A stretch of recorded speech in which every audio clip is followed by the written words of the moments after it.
অবশেষে রাজ্য সরকারের প্রচেষ্টায় নরক যন্ত্রণা থেকে মুক্তি।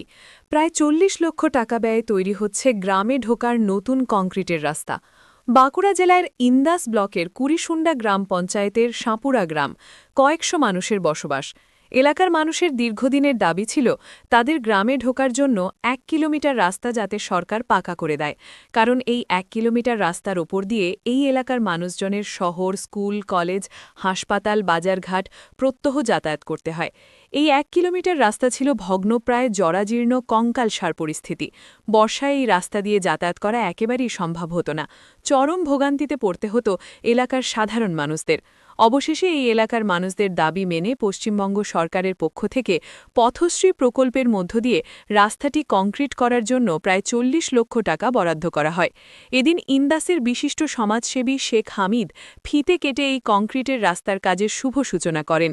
জানা যায় খুব দ্রুততার সঙ্গে এই কাজ সম্পূর্ণ করা হবে। বর্ষার আগেই মানুষকে নতুন রাস্তা উপহার দেবে রাজ্য সরকার। সরকারের এই কাজে খুশি এলাকার মানুষজন। আমরা খুব খুশি হয়েছি এই রাস্তাটা না হওয়াতে, যে আমরা যে কি কষ্ট পাচ্ছি সে বলে পরিচয় দেওয়া খুব ভালো হয়েছে। দীর্ঘ কত কিলোমিটার রাস্তা খারাপ ছিল, সেই রাস্তা পুরো সেই 1 কিলোমিটারের রাস্তা খারাপ ছিল, যে কি কষ্টই হচ্ছিল হেঁটে যাওয়া।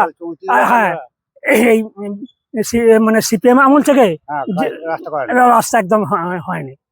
সেই রাস্তার কাজ চালু হয়েছে। সেই রাস্তার কাজ চালু হয়েছে। হ্যাঁ, এলাকার মানুষের দীর্ঘদিনের একটা দাবি ছিল ঢালাই রাস্তা। এটা কাঁকড়ের রাস্তা ছিল এবং সেই কাঁকড়ের রাস্তাটাও তৃণমূল সরকারে এসেই কাঁকড় রাস্তাটা হয়েছিল। আজকে তার কাজ শুরু হলো। গ্রামের, আমাদের সাঁপুরা গ্রামের, কুড়িশুন্ডা অঞ্চলের সাঁপুরা গ্রামের দীর্ঘদিনের মানুষের আবদার। আজকে মমতা বন্দ্যোপাধ্যায়ের নেতৃত্বে আজকে আমাদের সেটা দাবি পূরণ হলো। কত টাকা এস্টিমেট এই কাজ? এটা প্রায় ১ কিলোমিটারের মতো রাস্তা, গ্রাম্য রাস্তা। প্রতিটা মানুষের অত্যন্ত গুরুত্বপূর্ণ এবং অত্যন্ত প্রয়োজনীয় রাস্তা। এটা ৪০ লক্ষ টাকার মতো বাজেট। বিষ্ণুপুর থেকে অতনু মিত্র, খবরের দুনিয়া।